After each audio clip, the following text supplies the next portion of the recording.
Yes, sir. Yes, sir. Yes, sir. We are back in the building, baby. We are back in the building. We are back in the building. Hello to everybody out there, all my basketball heads on YouTube and also Facebook. It's about to go down tonight in a real way.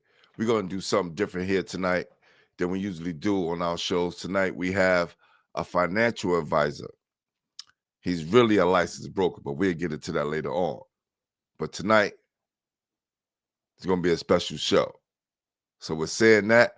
Welcome to Basketball Heads Live. I am your host, Glenn Poole Harding. And oh boy, we have a very, very special guest. Tonight, we are going to talk finances with a licensed broker who is going to give out some key financial advice to educate basketball heads on their finances and also athletes on how to navigate through their newfound wealth through NIL deals. Now, these NIL deals for endorsements, sponsorship, and licensing have already generated more than an estimated $1 billion in revenues for college athletes, although the amount for individuals varies widely. NIL is reshaping college basketball and other major sports. The New York Times reported in its recent investigation of the phenomenon, a basketball player at Michigan University currently makes $750,000 from NIL deals. And the average starter at a major college basketball program can make over $100,000 a year, the Times reported. Well, hell, we had a football player that was getting paid $2 million. And at the end of the season, he wanted to renegotiate for $4 million. We got another player who was a basketball player who was playing at St. John's this past year, made $1 million. And he got $90,000 a month. Just imagine when he was getting paid a month. Most people don't even make it in a year. This year, nearly 50,000 freshmen began playing sports in Division One or Division Two collegiate program, and it's estimated that 20% to 25% will sign NIL contracts or already have. Advisors considering working with young athletes should start by carefully studying the NCAA's NIL policies. Then check if the state where the athlete lives and the state where they are going to school have NIL laws. And if so, make sure all NIL activities comply with those laws. And report all name, image, and likenesses deals to the college the client attends to ensure all the provisions are consistent with the school and conference and policies. Advisors firms seeking NIL clients have an advantage if they already work with professional athletes, making referrals and recommendations easier. But even if those firms have to actively recruit clients. Now, in the case of college players and high school, because high school kids get NIL deals as well, you don't have to be a licensed broker. You don't have to be an agent. So that leaves for a lot of cloudy and suspect individuals to be a part of what's going on. So tonight, we seek the help of a professional. This basketball head will break down the importance of financial planning for us regular folks as well as for athletes and how their newfound riches can either change their life or ruin it. Remember, all that money is taxable. So, without further ado, help me welcome to the show financial advisor who is really a licensed broker. He's going to give us some financial advice tonight. Alex Ackom, Mensah. Y'all ready?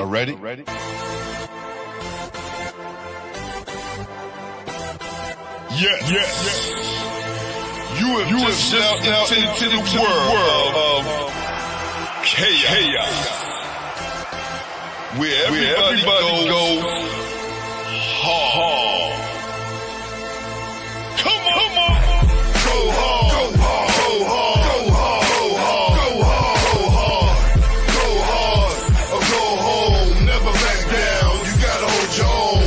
Go hard. Go hard. Go hard. Go hard. Go hard. Go hard. East Coast. Go hard. West Coast. Go hard. Midwest. Go hard. Dirty. Hurry up, everybody. Get online, buy your tickets, cause the game about to start.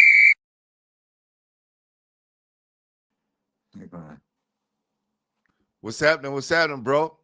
What's going on, Glenn? How you doing? I appreciate you having me on the show today, man. Nah, Definitely man. a fan of your show, man, for sure. Appreciate you, man. Long overdue. I think this is very important because, we talk basketball here all the time, people's stories, Sure. their life, success, and sometimes tragedies, but also just giving people a chance to tell their story.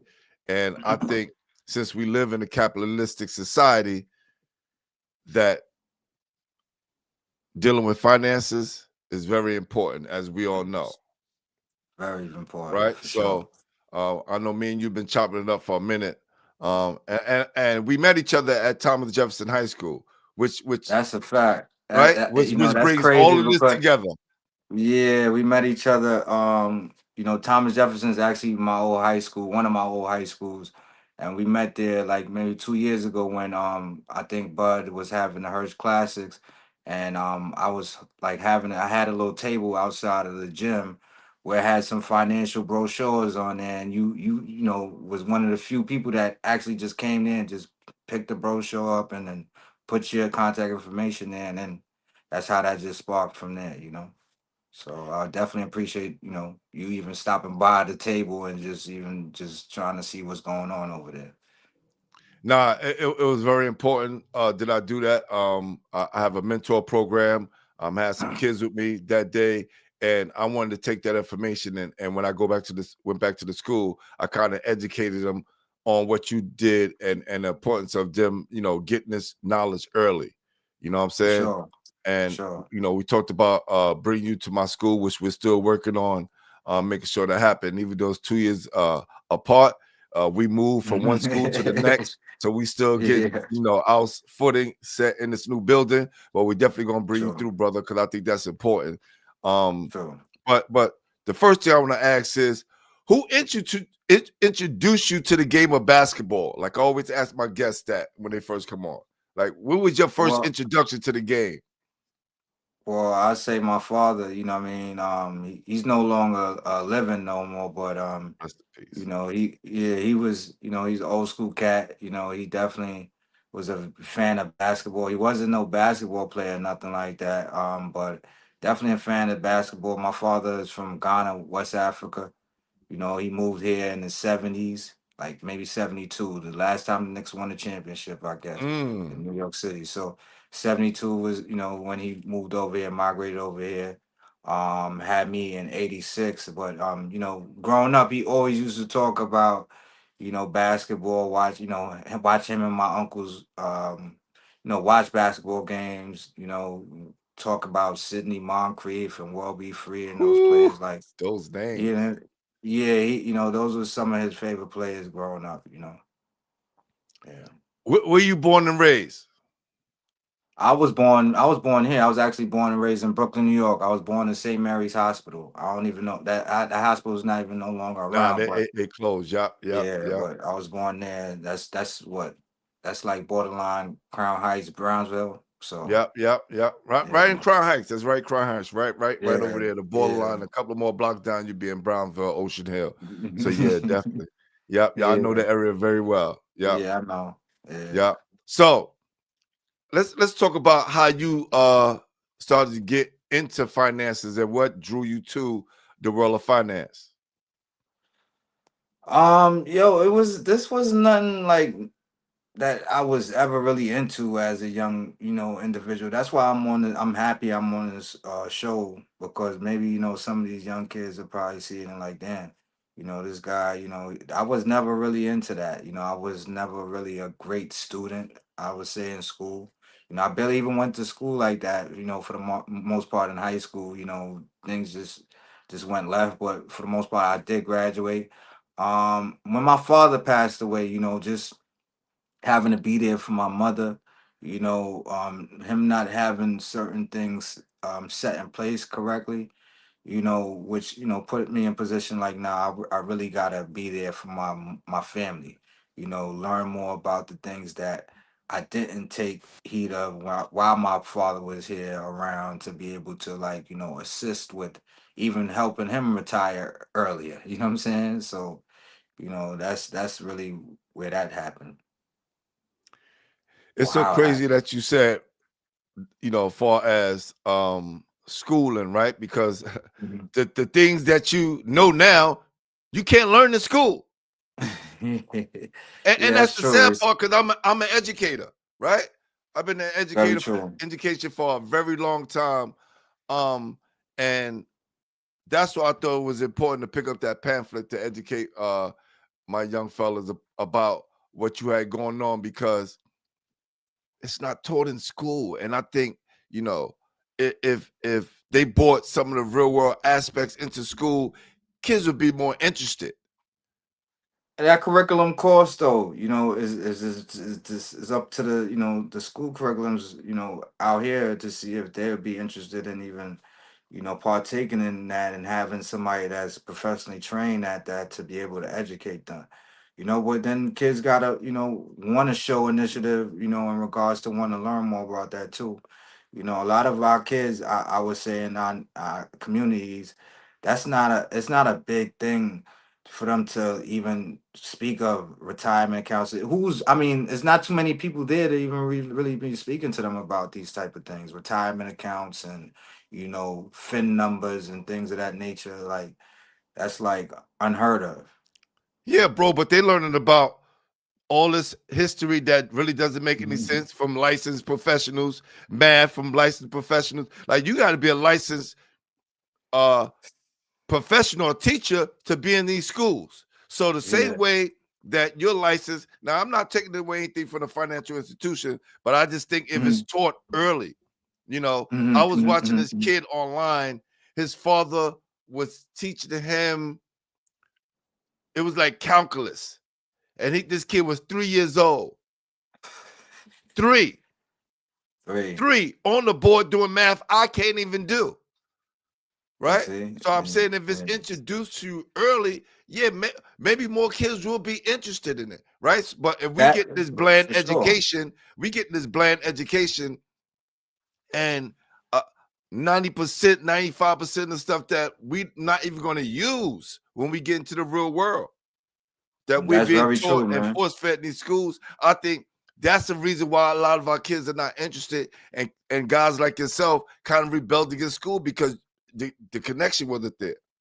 Definitely, you're right about that. You're right about that, because that none of that stuff really, intrigued me. Hearing about history that, most of it was false. Just being in that environment. Is the lights in the school. Just being there is like, for me, it wasn't an experience that I really, enjoyed. But I mean, for the most part, if you a kid that's in school, and teacher zone is not as hard to get through the nonsense that you got to go through on an 8 hour basis through your day. Just get it done. You know what I'm saying? I like That's what I tell them. I'm not gonna sit there and force anybody to go to school if that's not what they don't want to do. You know what I mean? Because the world is so many different things that you can do. As you can see, I'm outside of financial planning. I'm also a licensed real estate professional. So you know what I mean? Like, I never would have, thought I would be doing those things going to school. The most you being taught in school is, get good grades. If you want to go to college, go to college. Make sure you get a scholarship. That's what most parents are trying to tell it. Get a scholarship, but it's hard to get a scholarship too. That's not the easiest thing to do is obtain a scholarship. And if you don't want to go to school, make sure you get a good job. That those are the main things that you hear, in your household. Go to school, get good grades, go to college, get a scholarship, or if you don't want to go to school, get a good job.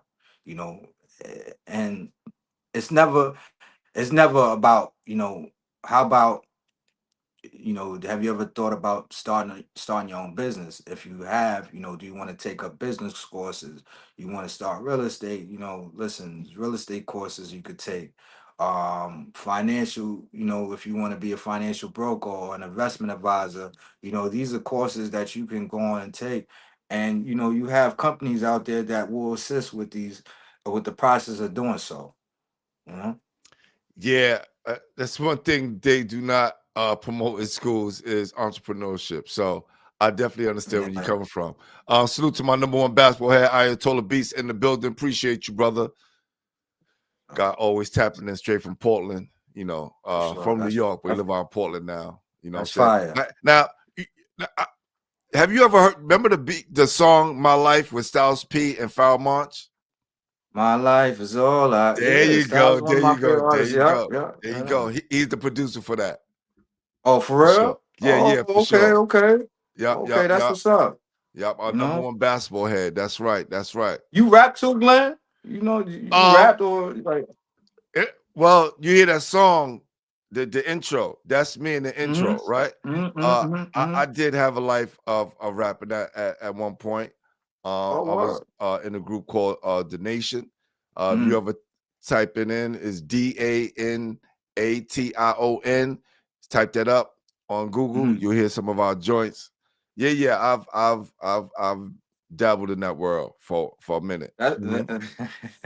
Yeah. That's fine. That's good to know. That's good to know, man. Yes, I'll be I dropping got. that Go Hard single uh in the next few months just to kind of just give it out to the world because I'm sitting on one of my group members right here, Boyhead Buchanan in the building. That's good. You got your, the publishing and all that. I got a little bit of music experience. I was at Def Jam a while ago, over Okay. 10 years. Over 10 years ago, I had experience in the music and music entertainment world. Well, Up at we definitely need to yeah, speak, man, because I'm sitting on a whole lot of music, man, that is just sitting on these hard drives, and I think the world need that's to what's hear it. up. You know what I'm saying? That's what's up. That's what's No up. doubt, no doubt. All right, man. So let's get back to it, right? So Hmm. um we talked about some of the things about how you got into this, right? Kind of stumbled into it because of your dad not having things in place financially Hmm. for himself just in case something happens. Why Hmm. is that important for you to start, and when should you start? Well, you should start young, man. The pays to start early. Most kids don't understand. You know, you start saving money, some as little bit as $200 from age 18 to 59 and a half, you know, where, you could be sitting on a couple of 100,000, maybe a couple of million if it's invested and saved correctly, and accounts that could benefit these individuals. You know what I mean? A lot of people don't know about what an APR or APY is, annual percentage yield or annual percentage return is. But these are things that you gotta be very cautious and aware about too. Especially if you're trying to build income. You know, it's, it's something as small as 585 a month, what I mean, for the average person, let's say averaging a 9% rate of return on a monthly basis, for a 30-year span, you could put yourself in a position to be sitting on $1 million of your own money if saved correctly. You know what I'm saying? We spend a lot of money, but are we saving correctly? Yeah, I just always question, you know, uh just the way our country have things set up because you work all these years, and you get your 501k, 403b, whatever it is you have set up for yourself, and this supposed to be for your retirement. And as soon as you go to cash out, they tax you again. So they already taxes you on your money as you getting your checks, right? And then, and hold on, Well, this that this and that and and this is just my my bad. question, and then you can make it make sense for me, right? And Mm. then at the end of it, you're kind of taxed on that money again, and it's like, wow, what did I set up this retirement fund for?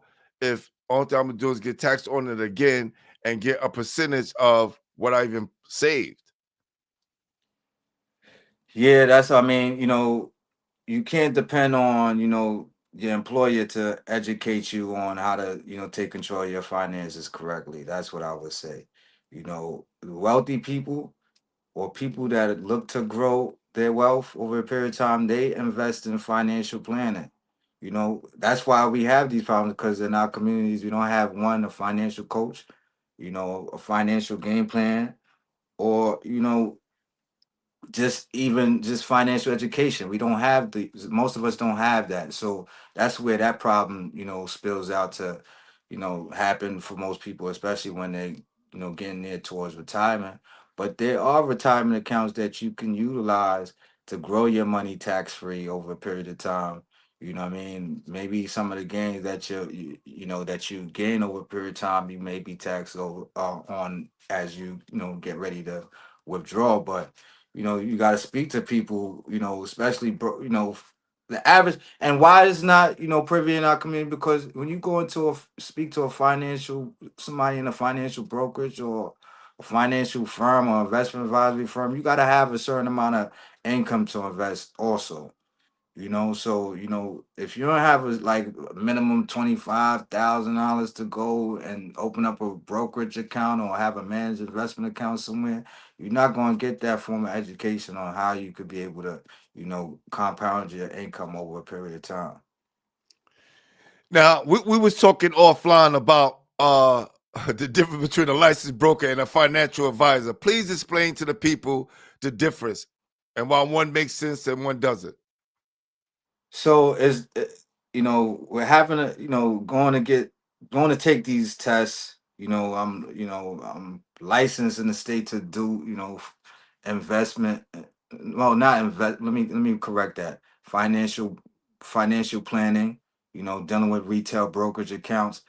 When I took that test, it states that, and I'm giving a lot of information, but there's no such thing as an investment financial advisor. Is either you an investment advisor representative or investment advisor, being the firm that the investment advisor representative may be operating under, or or maybe a broker or a financial brokerage representative that may be operating under a financial brokerage, or it could be a financial institution. But it's one or the other. Either you're a broker or investment advisor. Those are the two. You know. I remember watching this video maybe like 20 something years ago, and All right. they were stating how the Rockefellers kind of created another person to tax, right? Because usually it was only the man working in the household, right? I'm taking this somewhere else. Yeah, You're gonna see how I'm bringing this back, right? yeah, yeah. And they started pushing for the independence of women to get out into the Mhm, workforce so they can have another person to tax, right? mm, And even before that, our country didn't pay taxes before 1913, right? There was no such thing as really. taxes. Right, right. So this is something I can educate you on. And I, you know, if you never heard the Creature from Jekyll Island, I think you should read that book because it would educate you on some Hmm. of the real finances and how this thing got started here in this country. Before Mm, that, whatever you earned, you kept. So I always say mm, this, I always say, listen, if the country is doing whatever they're doing and they didn't tax me, I don't think a lot of people would care, right? Like if you give me all my money that I earned, right?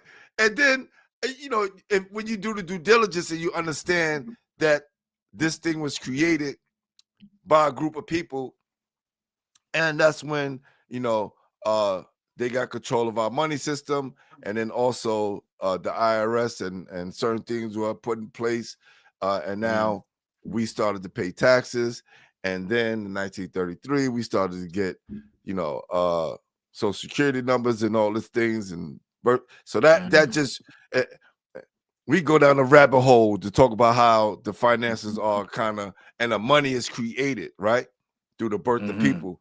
But we're Because saying that bring the we were running on what was it? We was running on gold before it said, 1972, yeah, that's right, the gold right? standard, right?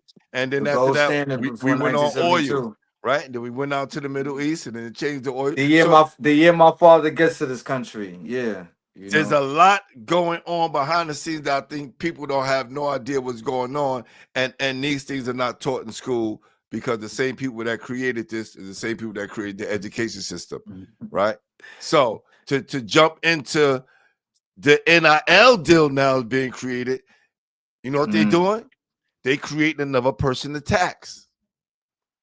Because I think a lot of people don't understand with this NIL deals, it's taxable money. Because nothing free Well, in this yeah, I world. mean, anything somebody's paying you when you got to receive a check, or just direct deposit, you're gonna get taxed. But that's why I'm here, because it's like, it's ways to defer from paying taxes over a period of time, and it's ways to grow your income tax free over a period of time. But these are things. This is education that people gotta want to learn. You know what I'm saying? But nobody's going to give you that information because it's not free. You know what I mean? Oh, the story is to be sold, not told. Yeah, you know what I mean? It's not free, so that's why it's like tough for most people to get out of that rat hole, because of the fact that you got to pay for that advice, and it's not, and teachers on it. To me, financial advice to help me in the long run to earn more income, earn more money on my income being saved somewhere, you know, and paying a fee, a small fee to keep that, be able to keep that running, and to be able to live on retirement comfortably. That's like, valuable and precious, man. And that's something that a lot of us need to take heed of, when it comes to doing that. I'm not rich, yet, but I'm working on it, and based on the clientele that I'm dealing with, I'll get there. You know what I mean? And that's why I'm here to help these guys, because as I help my clients build their income, I build my income. You know what I mean? Is it's no good investment advisor out there or broker out there not helping their clients achieve a certain income goal that they're looking to achieve. That's why they're good at what they do. No doubt, no doubt. And for those who wanted to check out the book, it's called The Creature from Jekyll Island. Go check that out. Have everything to do with, I'm gonna definitely check that out. Yeah. finances, everything like that. So definitely check that Mhm. out. So now let's talk about the NIL deals, right? Mhm. Because Mhm. that's something that's ringing out all over the place, all over the country, and people have to deal with these things that's happening in college Mhm. sports, right? Now, Mhm. there isn't a national standard for NIL deals. That and each state is different, right? Each state is different uh for the laws governing by the NIL. And it says, by knowing the state laws, you'll discover the conditions by which you can monetize your NIL. So you'll learn what to do to avoid getting penalized. Again, Mhm. some states don't have NIL laws, Mhm. right? And Mhm. according to the Washington Post, those states include Alaska, Indiana, and Utah, right? So meaning they're not partaking in the NIL in this, well, not the NIL aspect of college sports, basically. It said they don't have a NIL law. Oh, So, NIL law. right. And what does that mean? Meaning that they're not partaking in NIL, or I just that think it's no. no regulations. We got AJ DeBonza who got 7 million to go to Utah. Excuse me, to Oh, for BYU. real? To go to BYU. Oh, really? He's the Oh, number one player wow. in the Okay. country. He got $7 million to go to BYU. $7 million. And this is what, for his year, for the time period of him just playing with the school, or Yo, bro, there's no contracts. oh shit. So it's just, you're just paying them for their name, Look, image, we and likeness. they're the football player that hold on. Probably can't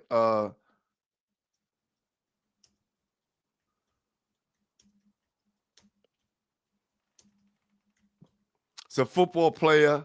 Mhm. Nico, what's his name? Lala Malivia. Probably killing his name, but he's a quarterback. He was the starting quarterback. He receives $2 million to play. At the end of the season, he said, "I want 4 now." There's no hey, he making his own Oh, renegotiation deal. oh, they could And do. Oh, they could do oh that. That's good. yeah, yeah. I And mean, then we hey, said listen. no. And then when they said no, he transferred and went to UCLA. I'm out. Oh, really? And they gave him more money. I don't they never disclosed the amount of money he received, But but I guess the situation was better for him, oh man, let really. me tell you, the sports world was getting on this kid. They was like, how dare he? He's being greedy, talking about his dad and all these things because this kid wanted more money. But before we get into that, let me pay some bills real Wow. quick, and we're gonna come right Mhm. back. All right, no doubt. All right, One cool. of the great things about EEP law is in our community partnerships, the relationships that we build with people who really care about our community, with people who hold high value in giving back, with people who are pillars in their community. Being said, EEP Law is a proud sponsor of Basketball Heads Podcast, the #1 basketball podcast in New York City. Man, I'm talking about they was dogging this kid because he wanted to renegotiate. I mean, but he plays football. Football players get hurt instantly like that. So what's wrong? Why would anybody hate for the kid and his parents to want to secure the bag for their child's future? Or in their family's future? Because I'm pretty sure probably ain't nobody in their household that made 7 million or whatever, however much he made. Well, you Within gotta their understand, lifetime. we've been playing free for all these years. I had a Division I scholarship, wasn't allowed to get a Mhm. job. We couldn't receive money from our coaches, And right? that's If we sad. got money, we got a couple of handshakes from a couple of boosters, whatever, but we couldn't let nobody know about it. Now, these kids can openly get paid. Now, That's sad. now, with Mm. all this newfound wealth, right? Without giving up too much of the game, but we want to educate some people. What should some of the first things they do when they come into a lot of this money when they never had this kind of money before? Especially when you talk about people in their family never being able to receive this amount of money. Go find you a financial broker or an investment advisor that you can trust. People don't even know, where you could go online, you could go look up who is who and look up who these firms are. It's FINRA broker check.org, where you can go and look up and see who you're talking to in regards to financial planning is concerned. But $2 million, seven, however, whatever the amount was, it still was way more than what he had last year, right? So now, it's like you hit the lotto. You know what I mean? And most people, when they hit the lotto, they may not even know what to do, to be able to structure their finance correctly to upkeep with that million or two that they hit, right?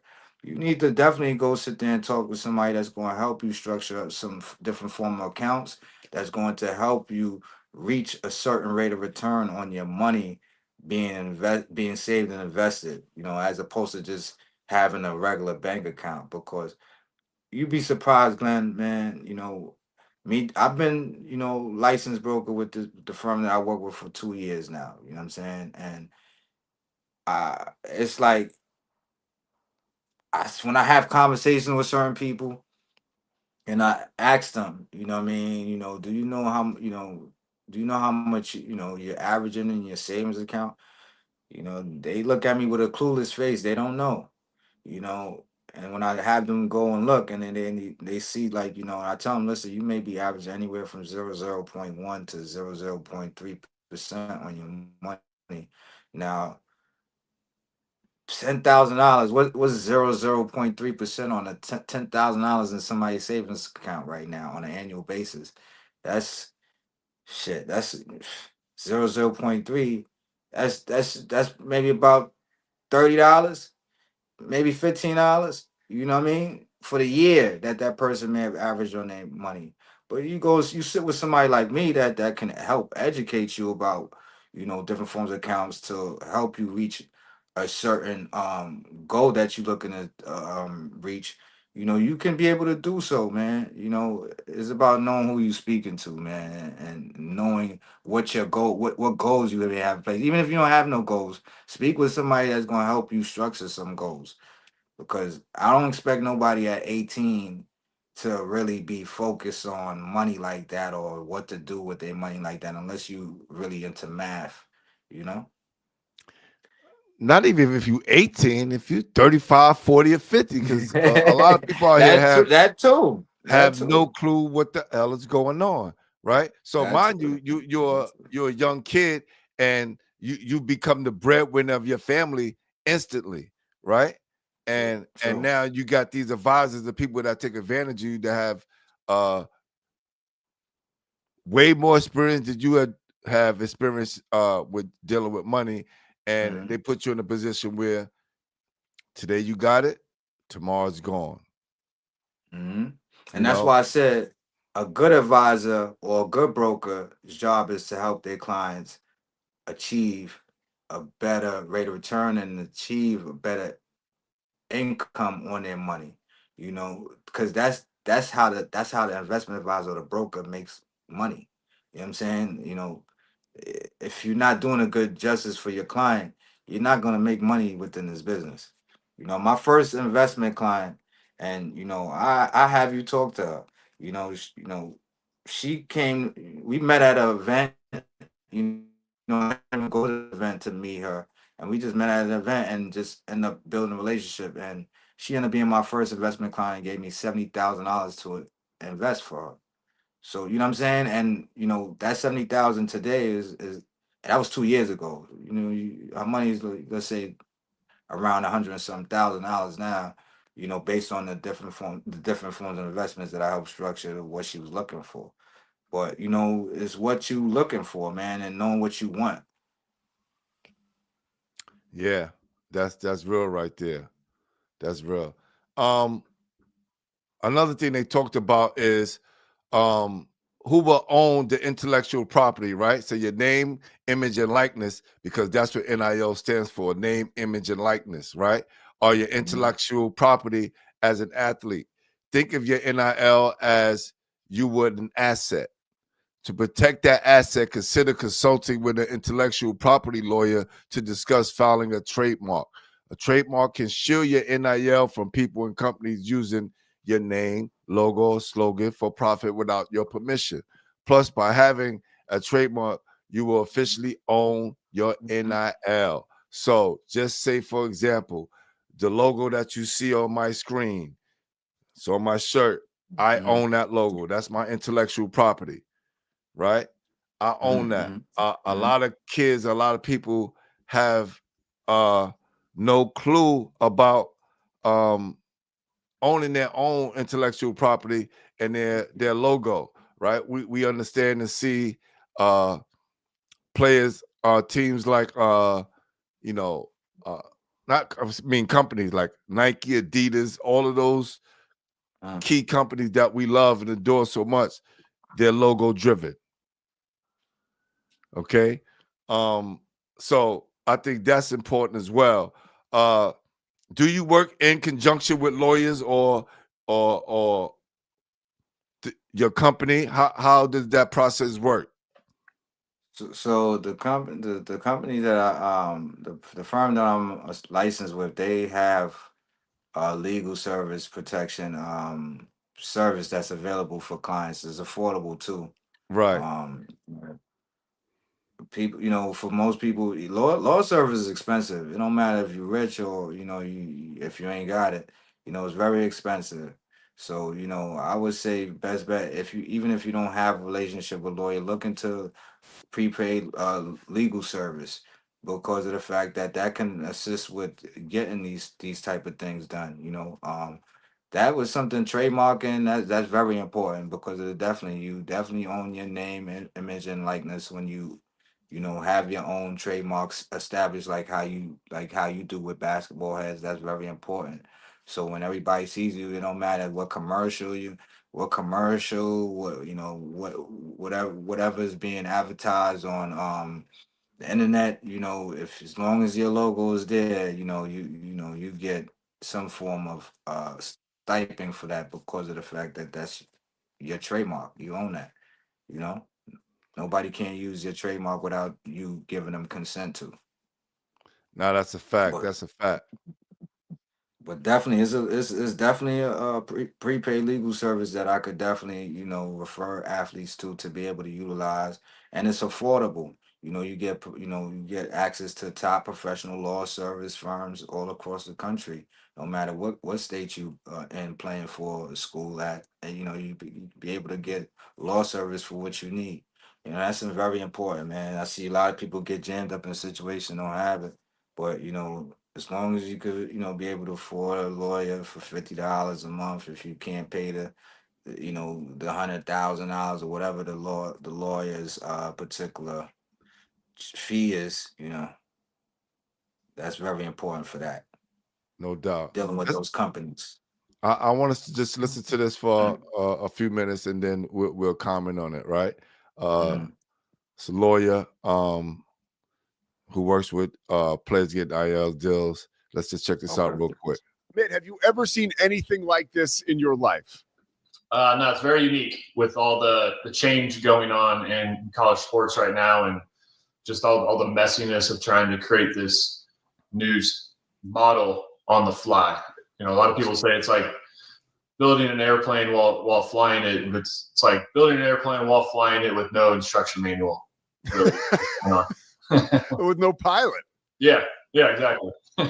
What's going to be like? Who I guess what body, what particular person, what role needs to step up to change this thing? Who can do it? That can commandeer a change. Yeah, I mean, honestly, the power to change really all lies with university presidents. That's really who controls the NCAA and what happens in college athletics. A lot of times the ADs or the conference commissioners, they're the public faces, so they get blamed for a lot of this stuff. But they answer to the college presidents, and so any big change has to come from that high of a level, or like the board of trustees at a university, because they're the ones that really sign off on all of this stuff at the highest level. What's it take to get to that level? Like what has to happen for them to get on board and to take action? All right, so let me pause this real quick.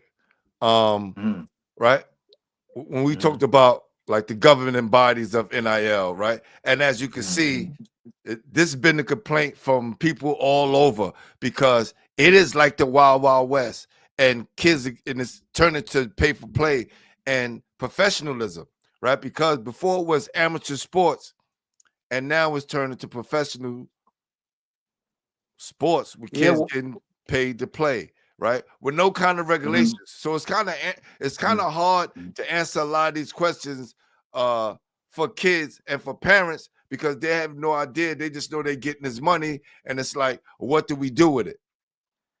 It's like, you gotta now, with these kids now, this is where now they gotta start turning into entrepreneurs, because you going and getting this type of money to play professional sports, or play professional sports. Basically, you basically turn yourself into entrepreneur when playing for your name, image, and not likeness. You know what I'm saying? Like this is what you get paid professionally to do, basically. So now you have to now in return like hire your own financial people, hire your own marketing people, you know, your own real estate people. These are things that you need to have to set up a team, and have things set in place of people that you can trust to help you achieve the goals that you're looking to achieve because of the fact that now you in the real world where you're dealing with money and they not teaching you about money in school. You know what I'm saying? But here, this is why I'm here, because of the fact that I'm not far removed from these kids and I'm still in my neighborhood. I still, I'm not acting like I'm somebody bigger than who I am, but I just have the education to be able to help people that want to be helped, grow their income or maintain their income for a period of time or whatever their goals are in regards to doing so. But, this is very important, man. You got to make sure you now turn yourself into an entrepreneur. You got to now go take up courses on entrepreneurship courses, take up marketing courses, financial brokerage courses, things of that nature too. Like, ain't nobody say just because you're an athlete, you can't go take um, a financial course or take a marketing course to better yourself and to be able to structure your business correctly. You're gonna have to do so. I had to do so. You know what I mean? How important was that for you to kind of understand the power of money and what to do with it? Because uh, a lot of times people are, thinking about kids is like, well, I'm gonna start my record company so I can put on my boys, or I'm gonna open up a restaurant and I'm gonna get paid like this, and I'm gonna start me a clothing line and think it's that easy. It ain't easy at all, man. Listen, man. When I got serious when I messed up a couple of checks myself. When I've messed up a couple of checks and Give us an just not example of being young, having money, and some of the things you probably did wrong with it. man, clubbing. You know what I'm saying? Going to clubs, buying bottles, like that right there. To me, and right now, I'm only 38, but right now, to me, that shit is corny to me. You know, I could have bought the club, all the bottles we done went and bought in the club, or all the money we spent in the club. We could have bought the club. We could have bought multiple clubs. But these are things. This is when you're young. These are things that attract you. You've never been in a club. You've been underage. You want to go see nice girls. You want to drink. You want to be in the atmosphere, hearing good music. That sometimes that'll hurt you. Or buying clothes. Sneakers. Things of that nature. And listen, lifestyle. Listen, teach his own, man. I ain't telling nobody not to live their lifestyle the way they want to live it because everybody's going to live their lifestyle. But know that you can't live beyond your means. You know what I'm saying? That's very important to understand that you can live beyond your means, and especially if you getting paid that amount of income and you didn't get that, you ain't had that type of money last year and you got it this year, and then you just got it. First of all, you only insured up to 250,000 per bank account with the Preach. FDIC. So most people don't even know that. So why would I keep over a certain amount of money in a bank account? You know what I'm saying? Granted, if anything happened, I'm only insured up to 250,000. I remember Kanye said Got he had about 20 different accounts, bank it. accounts. Yeah, because if he wants to, physically have some, easy access to his own cash, you know what I'm saying, and not having to deal with, fraud or theft into an account that has more than 250,000. You know what I mean? You definitely, want to make sure you have multiple accounts. He probably had 15 million, sitting in different accounts. You know, rich people, listen, rich people wealthy people don't keep money, and they don't keep a substantial amount of money in bank accounts. They keep that in, you know, like I said, financial brokerage accounts, manage accounts, things of that nature, What about or trust? asset What about trust? What? trust. These are things that I help my clients guide through. I will forward them over to a What is a professional lawyer. trust? If you can kind of give us So a trust is basically, protecting your assets in one. All in one. All your assets, you could protect all your assets in one. Whether you own real property, paper assets, whatever it may be, diamond, gold, whatever it is, you could put all that in the trust, and then leave it off as a will to beneficiaries, if needed be, if that's you what your do goals is. if you have money, you use the NIL, right? For example, you came into $2-3 million, you want to set up a trust. Could you do that with the NIL deal? And can you extract from that trust? Well, it depends. It depends on what type of trust. You have a revocable and an irrevocable trust. Those are the two main trusts that you can establish, right? So, revocable meaning that you can basically change it as you go, but irrevocable meaning that you can't. You have to go to the lawyer that assisted you with establishing the trust to irrevoke whatever you established in your trust. Now, if that lawyer passes away, can you go to another lawyer to get it done? Well, that is a good question, and that I'm pretty sure you should be able to. You should be. I mean, listen, like even with that, like outside of just investments, I deal with insurance. So, like, granted, business owner policies and things of that nature. Key man insurance, like understanding how insurance work too. That's very important because, granted, if you get hurt, you playing sports, and you get hurt, who's going to be able to upkeep with those hospital bills if you in a situation where you have to be, out for a time period? You gotta know how to protect your asses all across the board, man. No doubt. I'll play another video, and Mm. this is a little shorter, but I think this is important because a lot of college athletes are not rushing to go to the NBA like they was doing before, right? Yeah, you're getting Uh, paid $1 million to play college basketball. Why would you? I mean, you listen, but what I would say is this: if you want to be playing sports, man, yo, go hard. Don't, what I mean? Just like with your anthem, go hard or go home, never right. back down. You gotta go hard. You gotta go hard with what you're doing, man, because of the fact that, you know, this is what you do for a living, man. Granted, people work hard out here, man. You got people that out here that work in sanitation, having to be out their household for about 12 to 16 hours out the day, picking up our garbage in the city. And I respect those people, you know what I'm saying? But, for the most part, some of those people can't even sustain their lifestyle. So it's hard for them to even invest into their future. Mm. You know what I'm saying? So if you're a kid making millions of dollars, and not having to worry in the world, your best bet is to now, focus up. If that's a goal of yours, to when you 50 and not one having to work for nobody, you already have enough income set aside, and you already have enough insurance to protect your asses. Granted, anything happen to you, you know, No, that's insurance what coverage. I mean, insurance definitely is important. Definitely. you know, Policyed up. That's the way to go. that's- All right. yeah.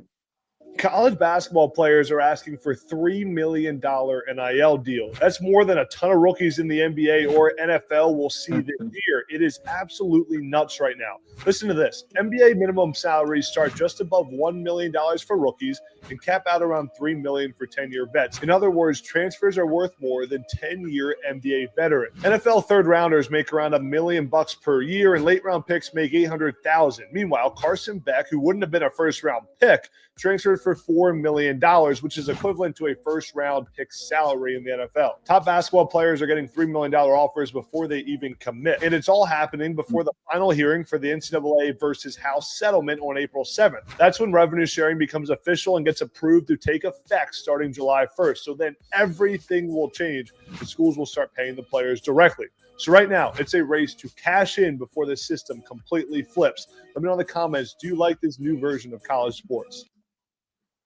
Hey, so you understand what's going on, right? So now, as of April 7th, the colleges now is going to distribute the money. Before, it came from boosters and outside people, and it got out of control. So each college now is going to have a set of millions of dollars to distribute to their players, right? I get it. Go ahead. I get it. Listen, man.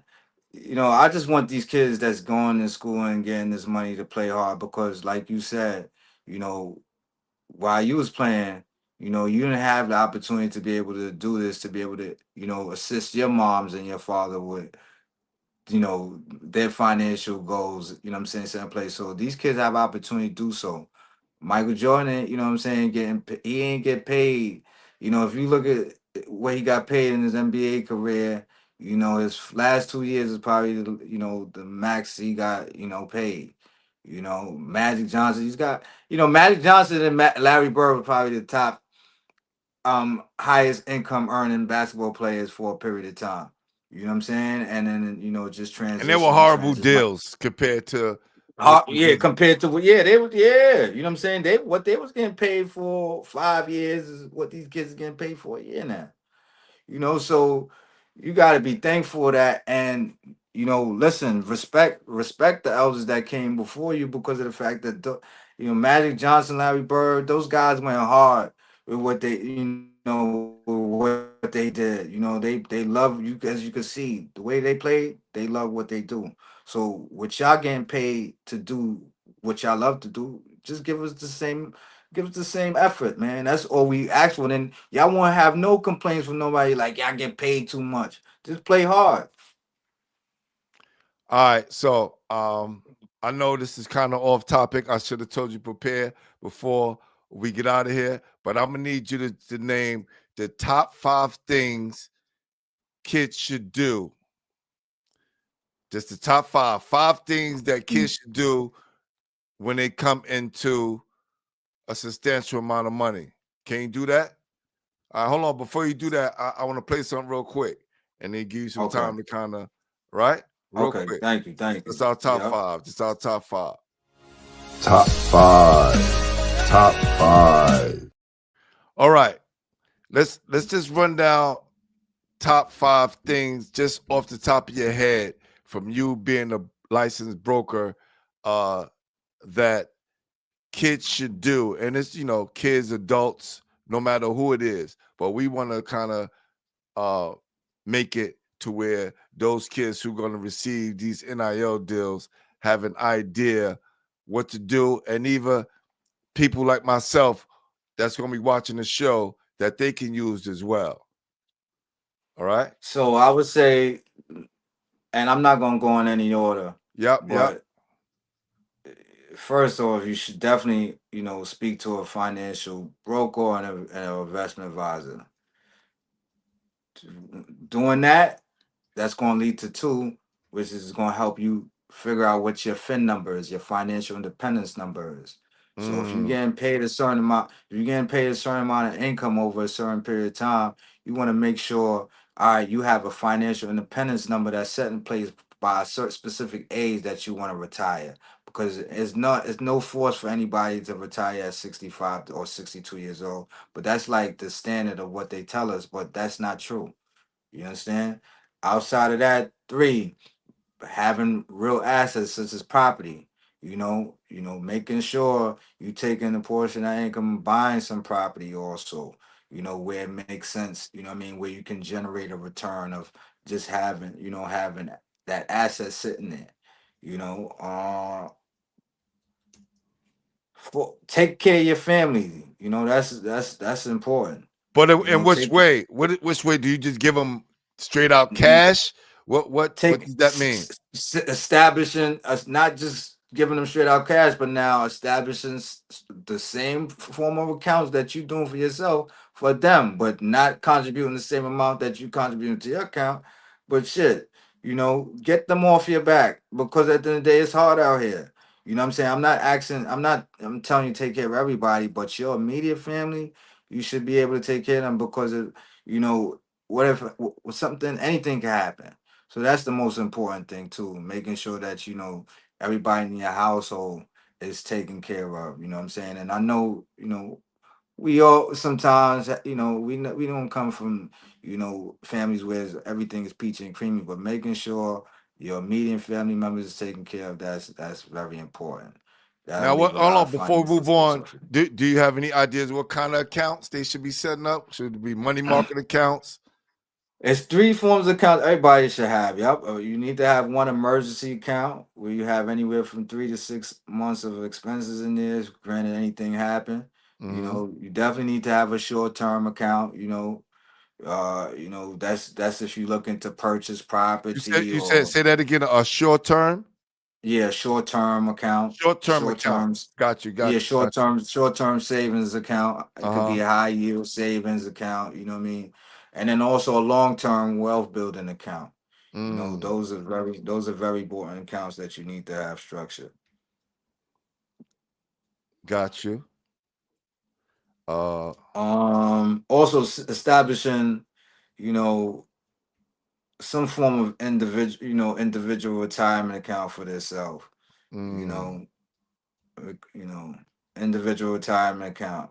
It's 2 types of individual retirement accounts. There's a regular traditional, and then there's a Roth IRA that you can establish where your money grows tax free in. But these are, if anybody on here that has more questions about these form of accounts, you could holler at Glenn, or you could definitely reach out to me, and I definitely educate you a little bit more how these and number 5. What work. should number 5 be? 5. And this is number 1. Thank God every day that you wake up, because without him, Mm. this wouldn't be possible. So that should be number 1 out of everything.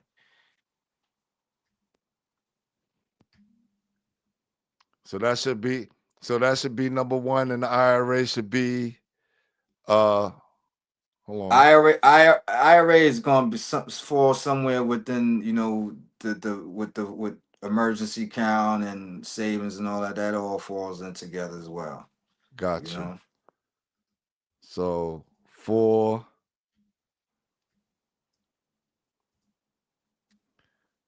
and that's 5 right there. And number 1, as you talked about, you said to definitely Thank God every day you wake up. ah Because he gave you the opportunity. He blessed you with the opportunity to play whichever sport that is that you playing. It was basketball, baseball, football. He blessed you with, the gift to be able to do so. So you gotta thank him. no doubt. So the top 5 financial plans are thank God every day. Speak to a financial advisor, a financial broker, because there's no such thing as a financial advisor. Buy some property, establish different accounts for family members, have an emergency account, short term, savings account, long term, wealth building account, and 5 individual retirement account. Example, Roth IRA. Mhm. Oh, this is dope, man. This is dope, man. Well, listen, man, I appreciate you coming on. Having this conversation is very important. Um, you know, people are probably watching the games right now, but I'm quite sure later on in the They evening, definitely everybody be watching the tapped into games. this later on, and they will definitely be checking Yeah. this out, man. So tell everybody how they can reach you, how they can get in contact with you. Well, you could definitely follow me on Instagram at the realtor, ATHEREALTAOR. You could definitely follow me on there. What I'm going to be doing is also, working on some, shows that I can put together and have set in place like you're doing with the basketball heads to be able to now, interview individuals that are professionals within my curriculum to be able to like educate, the masses a little bit more on questions that they may have, you know what I mean? Because you're not going to get this, education for free, but if I could give people 30 to 45 minutes of somebody giving them some free education or something that they want to learn about, that's a goal. And that's the real $1 million worth of game right there. That's a fact. No doubt. Well, look, brother, appreciate you coming on, man. Appreciate you too, man. Definitely, man. Keep doing your thing. Keep educating us out here. And again, man, we appreciate you, brother. For sure, definitely, man. I appreciate you too, man. You know what I mean? No doubt. Keep this good show going, man. Hopefully maybe I'll be back on here another time, you know what I mean? Talking some more stuff and just, breaking down some things that people may have, had interest of when they watch the show. Most definitely. We'll do that. All right? All right, definitely. I appreciate you. All right, no doubt. Well, we're about to get out of here. Listen, finance is a big part of our lives. I know last episode we talked about health with my guy, New York City streetball legend, Brian Hammer Ellaby, and he talked about how important having your health in order is should be a priority in your life. And next up, without your health, you can't even think about having finances. But finances is definitely up there. Need to have that in order for us adults and for these kids who are coming into this wealth, as far as with NIL deals and things of that nature. So remember, you can't have wealth if you don't have good health. And if you have good health, it gives you time to make sure that you can gain some wealth and make sure you take care of it. All right? I'm about to be out of here. I'm your host, Glenn Poole Harding, and you've been watching Basketball Heads, the official home for New York City basketball. Peace. Y'all ready?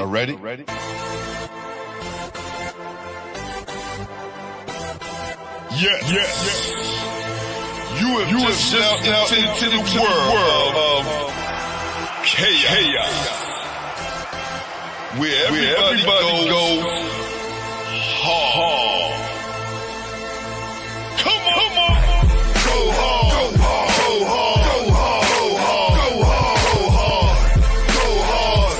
Or go home. Never back down. You gotta hold your own. Go hard. Go hard. Go hard. Go hard. Go hard. Go hard. East Coast. Go hard. West Coast. Go hard. Midwest. Go hard. Dirty. Hurry up, everybody. Get online, buy your tickets, cause the game about to start.